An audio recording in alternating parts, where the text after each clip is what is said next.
problem with Washington politicians is they have no skin in the game. Well, I'm not a self-serving politician. My whole life has been about service, family, and community. After 9/11, I served as a Navy SEAL in the Middle East. Now I'm ready to secure our border, stand up for law enforcement, and protect the integrity of our elections. It's time for we the people to take our country back. I'm Eli Crane, and I approved this message.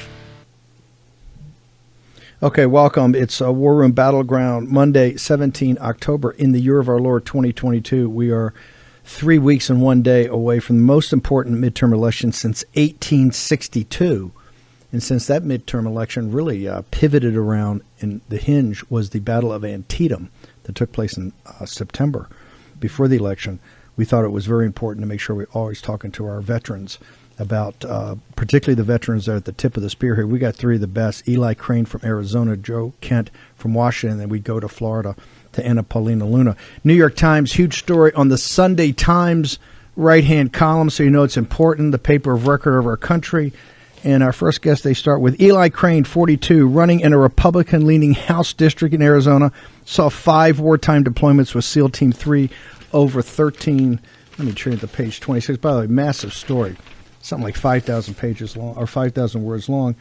And as a sniper, machine gun, turret operator, and running killer capture missions with the Delta Force against high-value targets, some in Fallujah. Mr. Crane presses the false case that the 2020 election was stolen. Of course, all of this is about being election deniers or part of J6 insurrection. It's all nonsense.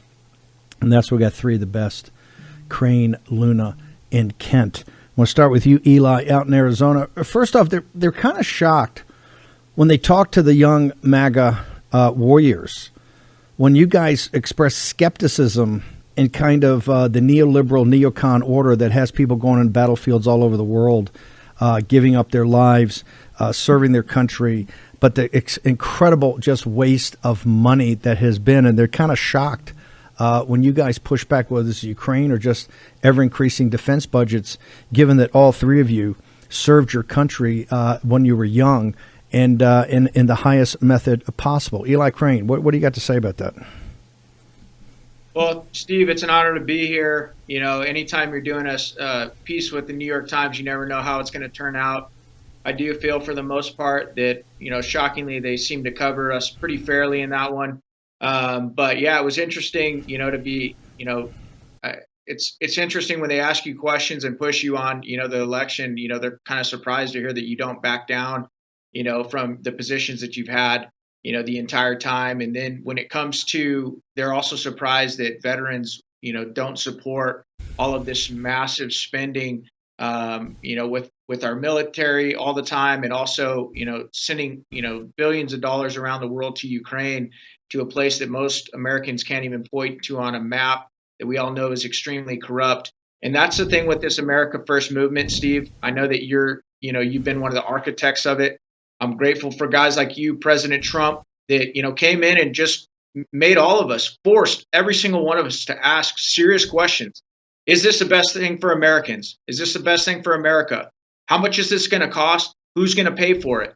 And, when it's so common sense, Steve, but it's like, that's the direction we have to go, or we're going to lose this damn country. And I know that there's so many of us that wore those uniforms, that lost friends overseas, and recognize how much has been paid and sacrificed so that we can be here today. But we realize that the country cannot continue to withstand this amount of corruption, this amount of debt, and we have to start putting America first. And so I think they are surprised that, we've got a new crop of candidates who aren't, we're not singing off the same old sheet of, Republican music.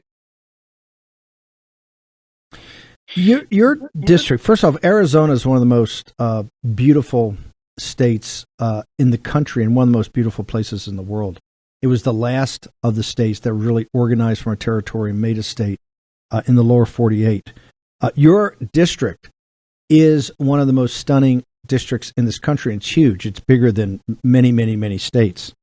Yep. When you go throughout your district, which is principally rural, it's got some towns and cities in it, but principally rural. When you go throughout your district and talk to folks, and they hear about America First and the logic that you put forward as a combat veteran, what is their response?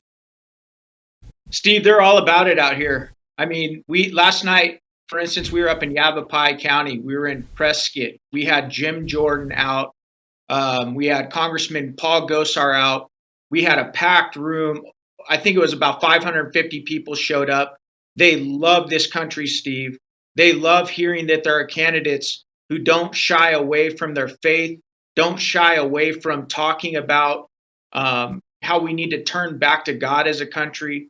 They love hearing that we have candidates that actually are America first, who want to secure the border, who want energy independence, who want fiscal responsibility on Capitol Hill, want our politicians to quit printing and spending money that we don't have. They're common sense, hardworking Americans, Steve. And the thing about Arizona is they come from all over the place. We've got a bunch of people leaving California that come here. We've got people that just want to be a part of warmer weather. Some of the beautiful regions you talked about. We've got Sedona here, whereas a lot of the westerns, in our country's movie history were filmed here just because it's so beautiful. We've got Flagstaff, we've got the Grand Canyon. It's a big, beautiful district, Steve. But at the end of the day, these people are just Americans. They want to put America first. They want to go back to the same, ingredients that made this country great in the first place. And that's why they're willing to, think outside the box when it comes to candidates. They don't want the same Mark I motto Republican wearing the blue suit, the American flag, pin on his, collar, regurgitating the same old Republican talking points that have got us here in the first place. No, they'd like to have a guy that was on a machine gun turret and went into Fallujah and can speak the truth. I want to turn briefly. We're going to go to Anna Paulina Luna in a second, and then Joe Kemp. But there's been a bunch of press nationally. And by the way, you're 100% correct. Everybody, I posted this New York Times story when it came out. Given it was the New York Times, it was incredibly even-handed about the veterans, although they do refer to you guys as some white nationalists, insurrectionists, but it's the New York Times. When the guy you run against put out a call for help nationally about 10 days ago to say, hey, I've paid my dues to the DNCC. I've got this district. I'm an incumbent. I can win here. This young guy is all over me, but you got to give me some money or he's going to win. What was that? That was a cry for help from your opponent. Where do we stand right now? And by the way, he wasn't shy about putting up on Twitter and talking to people about it, saying, hey, I need help. I need help immediately, or Eli Crane's going to be a congressman. Where does it stand right now, sir? Steve, I think we're in a great spot, brother. We have the demographic advantage out here. This is ranked at a Republican plus 7.5 district. If our people, Steve, show up and actually vote, the party line, and that's what everybody in this district needs to do. I can't imagine a time and place where it was more, prevalent that we show up and vote Republican straight down the ballot. But if our people show up and do that, Tom O'Halloran is going to be retired. He knows it. This guy's been he's been a politician for 20 years. He supported the Inflation Reduction Act. When he was asked, Steve, why he supported 87,000 new IRS agents, you know what he said? He said, because we need more revenue streams. That is not what the people of this district believe. They do not think that the government needs more revenue streams, Steve. If anything, they know that this government needs fiscal responsibility and to pull its head out, because this is an America last administration, and Tom O'Halloran has supported it 100%. So if we get the support we need, Steve, Tom O'Halloran is going to get retired, and it's going to send one more message across Arizona and across this country that the old ways of doing business have got to be over and done. Eli, where do people go to find out more about you, more about this campaign? We've got the New York Times story up on Getter right now. Where do people go to find out more about you and your campaign? Thank you, Steve. EliForArizona.com. And I'm really easy to find on social media as well. Eli Crane, CEO, Eli for Arizona as well. So those are my coordinates. Thank you, Steve, for all that you do, brother. We're praying for you. We got your back, brother. Thank you, man. Same. Eli Crane out in Arizona too. Let's go. Do we have Anna Paulina's ad? Let's play the ad, and we're going to bring in the great Anna Paulina Luna. After decades in Washington, career insider Eric Lynn wants to go back. Lynn supports Biden's reckless spending that's causing higher inflation. Eric Lynn, after decades in Washington, it's time for him to go. Anna Paulina Luna will stop the radical spending. I think these spending bills are destructive. If we continue down the path that we're going, there will be no more middle class. It's going to completely destroy it. I'm Anna Paulina Luna, and I approve this message. Okay, we go to Florida now to Anna Paulina Luna. Anna, I may not have this totally correct, but I want to make sure the audience gets the construct. Charlie Crist had the option of essentially, I know there's been some movement in the district down there, but basically had a choice between a rematch with you and taking on Ron DeSantis statewide, and he chose DeSantis. So I roughly have that correct? Yeah, he actually, I think you saw the polling from last time. I was running in a D2, and they said I was going to lose by 17 points. I was outspent 3-1, and I lost by 5. So with redistricting, I think he'd rather lose against DeSantis than me. He's not going to win either. No, I just want to go on the record. He'd rather take on Ron DeSantis in a statewide race than take on Anna Paulina in his own district. Anna Paulina Luna, that says something. Talk to me about how your service, particularly as a woman, tell me about how your service to your country informs not just your campaign, but what you see yourself as a sitting congressman. You know, I think it provides a different level of perspective. It really says something that after World War II, a majority of Congress was actually service members, both men and women. And now I think it's less than 5%. You know, when you're looking at bills, for example, we'll take the PAC Act, for example, and you see that the Democrats will say, well, if you don't vote for this bill, you're anti-vet. And then you look at the billions of dollars in spending, for example, in the PAC Act, over $400 billion did not go to veterans, and yet they used veterans to get that pulled pork spending bill through. I think it really provides a level of perspective. Obviously, you know, you have skin in the game, but then also too, you're not going to be for the war machine like many of these establishment, both Democrat and Republicans are. And I think that, you know, with what we're seeing now, especially with Russia, you see that there's a machine that exists in Washington that's thirsty. They're thirsty for more spending, for more war, and we don't want that. So it's a different perspective that I think more representatives should have. That's one of the things of you veterans, this young generation. It's you're intensely patriotic. In fact, you really came to volunteer for the military in one of the toughest times to volunteer for the military. And you see how tough it is today. When people talk to you about these spending bills, and they talk about sending troops all over the world, and they talk about, you know, the types of money we're shoveling into Ukraine, but also in other places. What are the constituents in Florida 13? Because this is a super patriotic, tons of veterans, tons of retirees.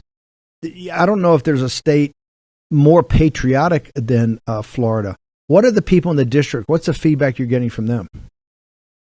I think right now people are really, really impacted by the economy. And when they're sending literally millions and millions and millions of dollars overseas to places like Ukraine, and then it came out recently that the U.S. Air Force had to cut some of these special duty pay for our service members because they miscalculated the budget while we're essentially funding literally the bureaucrats in Ukraine. I think that really puts it in perspective. You know, people are hard hit with the economy. Right now, you can look at everything from airline fees to gas to the price of eggs. It's all gone up. And, you know, while Democrats are trying to push Republicans to talk on social issues that we really have nothing to do with at the congressional level, I think that they're missing how the American people are actually impacted. You know, here in my district, it is one of the biggest veteran districts in the entire country. And I recently had my opponent that said that I was anti-vet because of the fact that I want to hold Congress accountable for the spending that they are using veterans for. And so I think that bringing that approach to DC is definitely going to, you know, put some heat at my back, but I don't really care. I'm frankly sick and tired of these people that have no skin in the game, have never served their countries, using us as political talking points. Let's talk about that for a second. Tell me where the race is, because your opponent is pulling out every trick in the book. Walk me through where this race stands today and how it's going to develop, how you see it developing over the next 3 weeks. So we are at a statistical tie, but what we're finding is Republicans across the country are actually not taking polls. So to put it in perspective, I was also at a statistical tie in my primary, and I won by 11 points. And that's because there are people that are genuinely afraid of the weaponization of the FBI and the DOJ. People are frankly uncomfortable right now to voice their political opinions. Now, it does go to show that they know that I'm going to win because of the fact that you are literally seeing outside spending. They just dropped $4.8 million in attack ads into my race, in addition to my opponent having $2 million. So this is effectively one of the most expensive races in the state of Florida. Not just stopping there, though. They are literally silencing everything about our race with local politics. The Tampa Bay Times isn't talking about us. Neither is Florida politics. We are outside every single day, knocking doors and pounding that pavement. And as you know, Steve, that is how you win elections. So I'm seeing the forward momentum. I feel it. I feel that we are going to be winning. But I can also tell you that the leftist media doesn't quite know how to interact with me yet. I had the Washington Post and the New York Times misquote a lot of stuff that I said. Obviously, it's to be expected. They're left-leaning outlets. But we're bringing the heat. And I think that this incoming class, especially those candidates that were endorsed and vetted by President Trump, we're going to be bringing some change to Washington, D.C., that's for sure. I just want our nationwide audience to understand. I want to go back just for a minute. We're pressed for time, but I want to go back. How the outside groups are putting how much money on you? $4.8 million is what they just dropped in negative attack ads. So I'm effectively up against $6 million plus. And that is not including what they spent against me in the primary election, of which I also think there were Democrat operatives that were actually spending on behalf of the Republicans that were running against me. So if you are a true America First candidate, if you are anti-globalist, they are going to try to spend what it takes. And as you know, Steve, that's quite a hefty spend, especially for a House seat that's an R7. And so we anticipate this is one of the historical. Real quickly, what is it about Paulina Luna that national Democrats at the national level would spend $4.8 million in a TV market in Florida? What is it that you do that triggers them? What do they fear? I am capable of targeting the largest voting minority in the country. I worked in national grassroots outreach, and I'm effective at it. So I am effectively going to help shift politics into culture to target the Hispanic voting bloc. And I think that they know that, and they are afraid of it. And I'm an anti-globalist, I'm a populist, I'm for the people, and they don't want that. Paulina Luna, how do people find out more about you and specifically this campaign? This is one, I'm telling you, this is one of the most important campaigns in the nation. How does our entire posse find out more about you?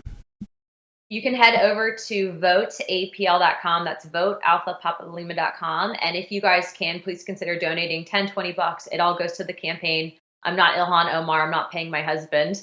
But we do ask that you donate. And if you want to volunteer, you can head to @RealAnnaPaulina. Captain Bannon can assure you it's quite a Spartan operation with Paulina Luna. Everything, a close run thing, as we say in the military. Anna, Thank you so much. Thank you. One of the most important races in the country. Just had another one, Joe Kent. That before we do the cold open, Joe, they had to come back for another bite at the apple. They couldn't help themselves after having a huge spread. A huge spread already with you and your opponent. They had to come back and say, "How do we get another vertical?" Oh yeah, Joe Kent's a combat veteran. Let's do that. Let's play. I want to play. Is it Mont Shearer's? Let's go ahead and play Mont Shearer from Getter. He did a combination on your debate. Let's play it. I'm Marie Glusenkamp Perez. I run an auto repair and a machine shop with my husband. I work in the trades and I fix things for a living. You can vote for me, a small business owner, or you can vote for Joe Kent, an extreme politician. Judge for yourself how extreme Joe Kent is. He supports a national ban on abortion with no exceptions. He wants to defund the FBI. He wants to abolish mail-in voting. And that's the last thing we can afford. A green job is not just somebody running a recycling plant. It is a electrician wiring in a heat pump. And I think that it's important that we have a middle of the road, but understanding. But I do think it's the right move to federally decriminalize simple possession of marijuana. Joe Kent's plan to end all legal immigration for 20 years is morally bankrupt and an economic sabotage. Our democracy is under threat. We have candidates running up and down the ballot who deny our elections unless they like the outcome of it. My opponent supports abolishing mail-in voting. Paper ballots are the gold standard in election security.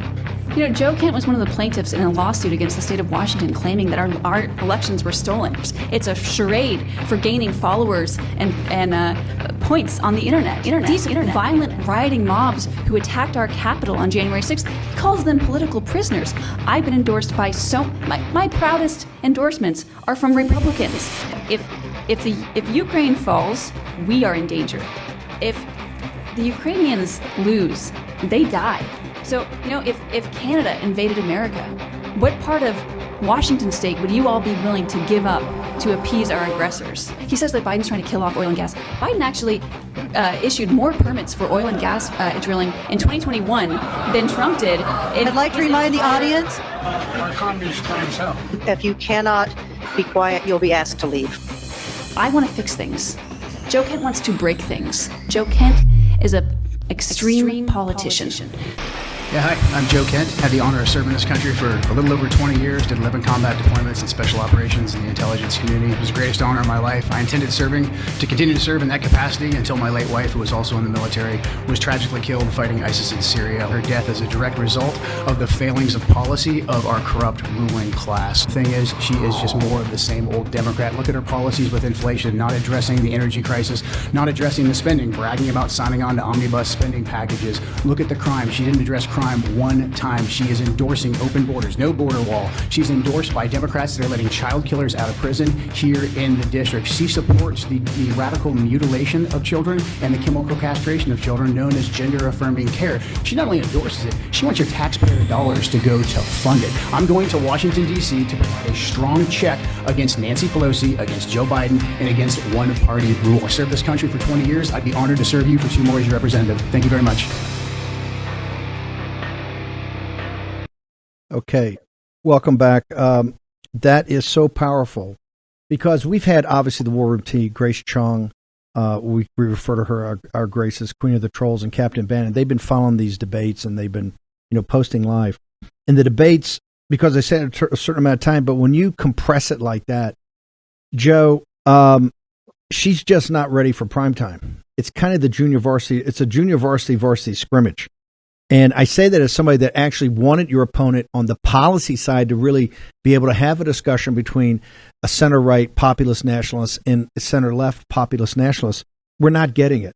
She's just not up to the task. Walk me through where this race stands right now, particularly these debates, where I just think you have shined because you just know the facts, you know the details. Thank you, Steve. Yeah, so we have one more debate scheduled. The debates are not going well for her at all. She had less note cards this time, but still couldn't make it through without referencing the statements made for her by her consultant. And the thing is, you heard the attack lines that she used there. It's all the same talking points from MSNBC and CNN. When it gets down to actually discussing the policy, when she gets put on the spot by a very friendly panel of local journalists, actually, they are friendly to her. They asked her just about inflation, about our energy crisis, and all she could do was stumble around this answer that Biden's doing. Actually, Biden's actually trying to help. He's issued more permits, and you heard the audience almost come out of their seats when he said that, because you can't fool the people in the district. They understand what Biden did to our energy independence, that he absolutely killed it off. They understand what he's doing to the economy. She tried to attack me for saying that I would stop signing off on these omnibus spending packages, really just basically saying that, hey, if I get to Washington, D.C., I'm going to vote exactly how Nancy Pelosi and the corporate lobbyists tell me to. So when it boils down to it and she actually gets pressed on real policy issues, she has nothing to say except for these petty attacks. The thing that was most impressive of what this guy Monsieur did, and you saw it in there, but when she made this statement that was so over the top and outrageous, the audience of citizens started laughing, and the moderator to come in and say, "Hey, there'll be no more laughing." Is that what happened?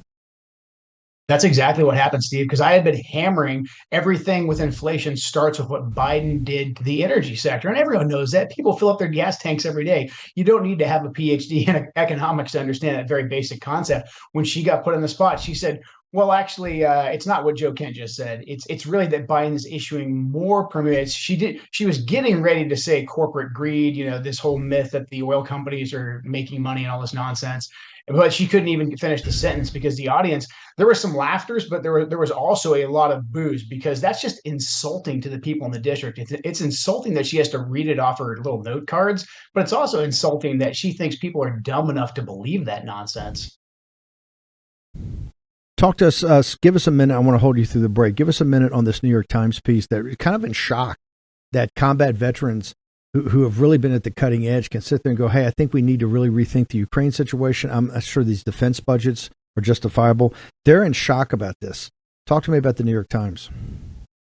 Yeah, it was a good and fair article, like you and Eli pointed out. I mean, look, they profile two Green Berets and two Navy SEALs really heavily in there. Myself and General Don Bulldog serving at different levels of the Green Berets, and then Eli and Derek as Navy SEALs, and they're in shock that we are questioning the ruling class, that we're questioning, hey, do we need to be going into this new conflict in Ukraine? Should we be taking a broader strategic view to this and really putting our country first? And it's crazy to me that these people are shocked because really they're just used to veterans showing up and quite frankly saying exactly what the DC war machine wants them to say, like, rah, rah, it's patriotic if you want to go to war all the time. But we're saying, hey, our experience over the last 20 years is that our ruling class, our betters, our adults in the room, they got it wrong. And they got it wrong and our friends died. They got it wrong and America didn't benefit $9 trillion in the war on terror. And you think we're not going to come and demand some accountability for that? So I really just think that the legacy media can't wrap their head around the fact that we aren't programmed robots. I tell you what, Joe, just hang on one second. Short break. Joe Kent on the other side. War Room Battleground with Stephen K. Bannon.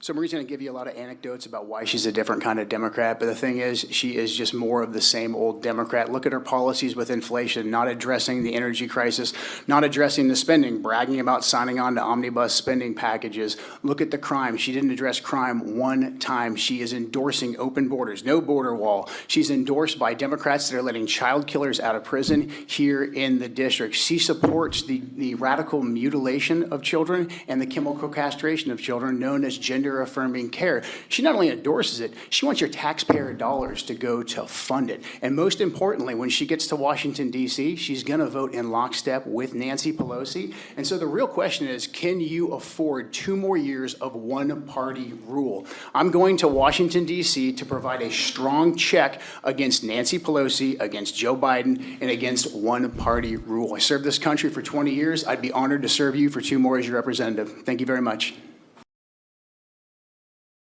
Wow. Joe Kent, New York Times front page story in the Sunday Times about Joe Kent and some of his colleagues and comrades in the Green Berets and the Navy SEALs. Joe, that was a pretty good summary right there. Give our audience what they want to know is, where does this race stand today? Because obviously you are one of the most important people running as a MAGA candidate this year. Where do we stand in Washington 3? We're looking strong. We have a really good grassroots game. People in the district, they know me. My opponent, though, because of the coverage that she's gotten from the mainstream media, she's been able to raise a good deal of money. She's up on the air quite a bit. I think she raised about $2.5 million. Most of that is going to attacking me on the air and trying to frighten some of our more moderate friends, moderate Republicans and independents, that I'm some sort of an extremist. But those issues I laid out there in the closing, inflation, crime, protecting our children, I don't think that these are extreme issues at all. I frankly don't even think they're Republican or Democrat. I think this is just basic common sense, what really makes this country great. And I think most people, if they hear our message, they can get behind us. So we're feeling confident. We're getting the message out there. We're knocking on doors. I'm doing town halls pretty much every single day. I'll be up in Lewis County later on today, in Chehalis at a great town hall. So we won the primary by grassroots efforts, and we're going to win the general with the exact same methodology. Joe, just I assume, but I want you to help clarify me. I assume that a lot of that 2.5 million does not come from the citizens of Washington 3. Am I wrong in that speculation? No, we talked about the Politico article where one of Mitt Romney's former Bain Capital buddies is helping her bundle money with Democrat donors throughout the country. And so that's basically the people that are just triggered by Donald Trump. It's like, hey, this is one of Trump's, one of Trump's all-stars is out here. Give us some money. And so it's actually working out pretty well for her. And then she can just hit the negatives on the ads. But it's not coming from inside the district. We're still doing really well on individual contributions from folks in the district. By the way, the New York Times does not put you on the front page twice because they want you to win as a MAGA candidate. They're trying to draw attention and say, hey, this guy's important to take out, and the money's got to go to back that. So, Joe Kent, one more time, where do people go to find out more about you and your campaign? Yeah, please go to joekentforcongress.com. The posse and grassroots got us this far, so $5, $10, $15 really helps out. If you're in the district, if you know people in the district, please get them access to me, joekentforcongress.com. Come out to a town hall, send us a message. I'll hop on the phone with people if we need to. If you are a common sense American, we are the only chance at saving this republic. Every single Democrat right now is in lockstep with Joe Biden and with Nancy Pelosi, and they are hell-bent on destroying our country. So look forward to having everybody on our team, joekentforcongress.com. Warrant Kent, thank you very much. Honored to have you on here. Okay, we've got one of the most important cultural, thank you, brother, one of the most important cultural events. We had the book, remember with Robert Kennedy Jr., we did an incredible 2 hours with him. What was this? God, it's got to be back in 2021. The book, The Real Anthony Fauci, sold significantly, I think 1.5 million copies, a blockbuster hit. And let's say this, it's not the most easily accessible book I've ever read in my life, but man, once you open it up, you cannot put it down. This blockbuster book has now been turned into a blockbuster film. Let's go ahead and play the trailer. I'm going to bring the filmmaker in, Jeff Hayes, and then we're going to also bring Tony Lyons, the great publisher over at Skyhorse. Let's play the clip. This book is a product of my own struggle to understand how the idealistic institutions our country built to safeguard both public health and democracy suddenly turned against our citizens and our values with such violence. I am a lifelong Democrat whose family has had 80 years of deep engagement with America's public health bureaucracy and long friendships with key federal regulators, including Anthony Fauci, Francis Collins, and Robert Gallo. Members of my family wrote many of the statutes under which these men govern. They nurtured the growth of equitable and effective public health policies and defended that regulatory bulwark against ferocious attacks funded by industry. I built my own alliances with these individuals and their agencies during my years of environmental and public health advocacy. Quiet on set. Camera speed. But I also watched how the industry, supposedly being regulated, used its indentured servants on Capitol Hill and its financial clout to systematically hollow out those agencies beginning in the 1980s, disabling their regulatory function and transforming them into sock puppets for the very industry Congress charged them with regulating. I explore the carefully planned militarization and monetization of medicine that has left American health ailing and our democracy shattered. I chronicle the troubling role of the big tech robber barons, the military and industrial agencies, their deep historical alliance with Big Pharma and the public health agencies. The disturbing story that unfolds here has never been told, and many in power have worked hard to prevent the public from learning it. The principal character is Anthony Fauci.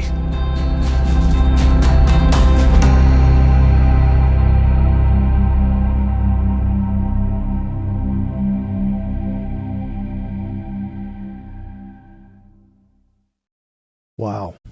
It took huge stones to write this book. It took bigger stones to publish this book. And I got to tell you, it may even taken the biggest stones to make this film. Jeff Hayes joins us, the director, producer. Jeff, walk me through. That is a stunning trailer. Walk me through the film. Thank you. It's a stunning book. When I read that book, and as you said, it's a formidable read. Totally enjoyable, but it is packed. It's meticulously researched, a publishing phenomenon, the most suppressed book of my lifetime, where bookstores that wouldn't carry it, still to this day, over 1 million copies sold, 17 weeks on the New York Times bestseller list, and still not one major media review of the book. So when I read it, I've known Bobby for several years. I called him and asked him if he would consider letting me make a documentary of it to make it more digestible, and he agreed. And I couldn't be more delighted with what we've done with it. But yeah, there was some soul searching about whether I wanted to do this career-ending film. Now, why is it career? Give people a little bit about your background. Why is it? Why would it be career ending? Because the book, when you first get it, and I've laughed with Tony before, it's about as charmless a book you can see when you first get it. It kind of looks like the phone book, and it's got this ominous black cover. When you open it up, and I know most people say, "Well, I can't read this; it's just too much." You start reading, you cannot put it down. It's not just mesmerizing. The level of detail and research, it's kind of like a horror book, right? You're reading like a thriller. It's a page turner. But why do you say in turning that into, because it's all documented, right? It's all documented. It's right there in the book. Why do you say making something that's so fundamental to the current situation of citizens of this country would be a career ending to a filmmaker like yourself? Yeah, this is in my traditional documentary world. That is a very liberal world, and they are. I just got an invitation to a fundraiser the other day, and I'm reading their vaccination mask policy, and it's literally delusional. And this is the environment. Half of the people, when you see the credits on the film, half of the people that worked on it wanted their names redacted and did not want to be credited. They wanted to be involved. They wanted to get it out there, but didn't want to pay the price.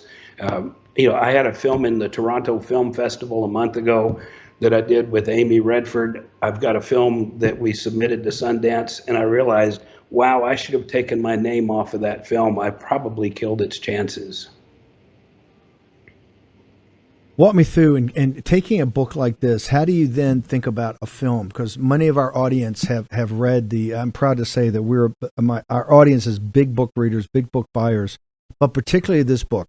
I think they jumped on this thing. Because remember, a lot of folks in the show are traditional Republicans or MAGA or independents, but when you mentioned Bobby, you mentioned the Kennedys, they're not going to sit there and say, oh, I want to see something from Kennedy.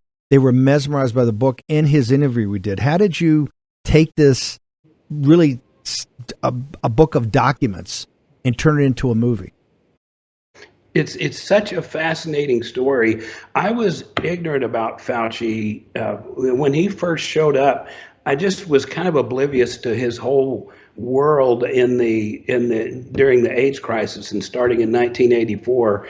So for me, Fauci was this avuncular, grandfatherly guy who showed up at Trump's side and seemed to be very rational, and I liked him every time I saw him. And then I started hearing inconsistencies, but once I read Bobby's book, I realized the impact that this man has had. The hundreds of thousands of lives that I believe are lost directly related to the decisions that he's made and the money that he got control of and that he controls. So we took the book and really plotted a storyline through the whole book. And it was actually easier than most films I make because the research was already done and the people were already in the book as the sources. And so we were able to go out and interview the people in the book and stay pretty much within the confines of the book and bring that story to life. And I got to tell you, our editors do most of the work after the writers are finished. And then we wait for them to show it to us. And I watched the first half of this 6 weeks ago, and I was thrilled as a viewer. It's in there.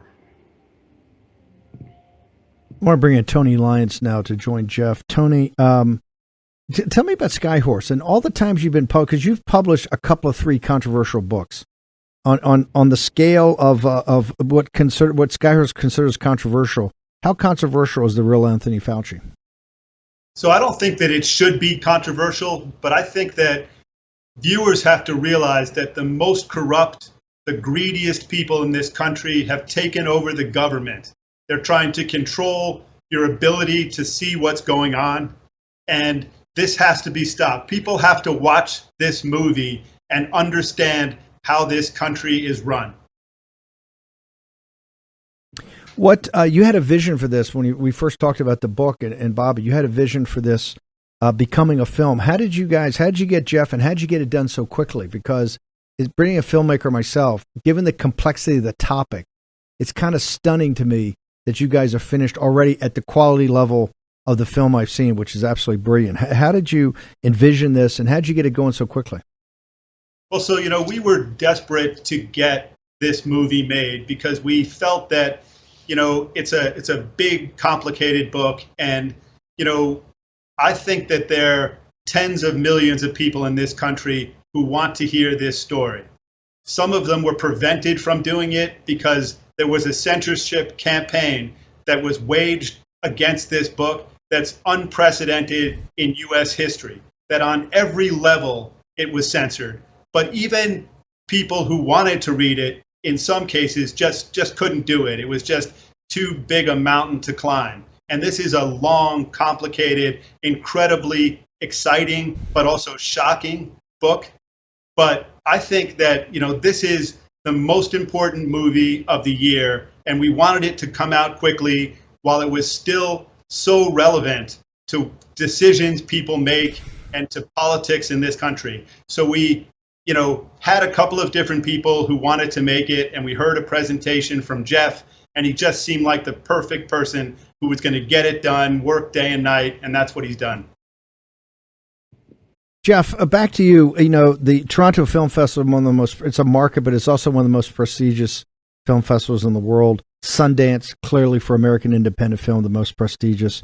I noticed that we're not premiering this in a film festival. Why would that be, sir? Oh, there's no chance it would have a life there. We've actually made the film free to see. It's at the realanthonyfaucimovie.com, and it goes up tomorrow. We're going to have it there for free for 10 days. This film, if it's going to succeed, it's because people see it and share it. And we're actually enlisting the audience to share the film while it's up for free. And there's no reason millions upon millions of people shouldn't see this film. It's so important. It was an important book. It's certainly the most important film I've ever made. But here's the thing. Given your career as a filmmaker, and by the way, the War Room is going to push it, so we're going to have millions of people see it. Just walk me through the pushback. Why would Hollywood? Why would the film industry, TV, everybody wants to make money. This thing's going to get millions of views. The book sold, I think, Tony, 1,000,004 copies? I don't mean a blockbuster. I mean, in today's environment, something that's historic. The only article I remember, Tony Lyons, from the mainstream media was our beloved paper record, the New York Times, did a hit piece on Bobby Kennedy Jr. about how his family, who loves him, said, we love this guy, but he's so far off the reservation, we can't help him anymore. That's the only mainstream media big article it was. Jeff Hayes, having dedicated your life to being a filmmaker, why is this not in theaters? Why is this not streaming? Why does Discovery not have this, sir? Yeah, every door is shut, and this goes all the way down to one of our editors sent us a section that he worked on, about a 10-minute section that he put on his private YouTube page a couple of months ago for us to review, password protected, non-public facing, and YouTube took it down for violating their policy. The website that we have, the realanthonyfaucimovie.com, has already been blacklisted by 5 different services. We're appealing all of those. We're going to have to play cat and mouse just to show it for free. So the doors that normally are open to me are slammed shut, and that just makes me. But Jeff, hang on. New York City, Hollywood, Los Angeles. This is the creme de la creme of the free speech, the creative crowd. What is it in your film, sir, that would take the people that are supposed to be the biggest people about free speech in the nation in the creative arts? What is in your film that they would block this everywhere? Yeah, and the real answer is it's Bobby Kennedy in the film. The truth is in the film. I have watched Bobby. To me, he's a modern day Job, as he has been stripped of. This was a man that was liberal royalty in this country that could pick up the phone and call anybody in the United States, and suddenly he's persona non grata. I've watched him stoically just continue to tell the truth and take his stand, and how he has become a pariah to people that he's stood up for all his life. I have no idea how this happened. This is why we're going to see film. Everyone that's always going to see and pass on. Tony Lyons, correct me if I'm wrong, with all the damning evidence and his interview on War Room blew up. He's calling guys murderers. You never got sued. So what is it in the book that Jeff Hayes made a film up that would have every distribution platform shut down to you, sir? Because this book is saying that the most powerful health official in this country, the person who was essentially running the country during the pandemic, is absolutely corrupt, is working for the pharmaceutical companies at the expense of public health. And that he's been doing that now for 2.5 years, that hundreds of thousands of people have died unnecessarily, and that it's the point now where we need truth and reconciliation. We need tens of millions of people to watch this movie, to share this movie, to get a hold of it in any way they can, in order to begin to understand what's happened, to be sure that it never happens again in this country, or hopefully anywhere. Tony Lyons, how do people get the book? Before I go back to Jeff Hayes, we're running out of time. How do people get the book? Because I know people are going to want to buy the book when they see this film. How do they get it? Amazon.com, SkyHorsePublishing.com. The book sold 1 million copies, but I swear to you, there were 10 million people who would have read this book if it wasn't shut down. So don't let them shut down this movie. Do everything you can to watch this movie. Even if you're sure you're going to disagree with it, watch it, think about it, and then tell us that you really disagree with it. Jeff Hayes, how do we get to this film, and how do people follow you on social media, sir? You're a hero and a patriot for doing this. Thank you so much. TheRealAnthonyFauciMovie.com. And if they'll just go there, we're going to win. Oh, we're going to go there. We're going to go there in a big way. Jeff Hayes, thank you for doing this. And Tony Lyons, you're a hero. A hero for this country. Thank you very much, guys. Tomorrow morning, 10 o'clock, it's 3 weeks to the day to the biggest, most important midterm election since 1862. We're going to have a couple of special guests on to walk you through the importance of it and where we stand right now in this battle for the United States of America. See you tomorrow morning at 10 a.m.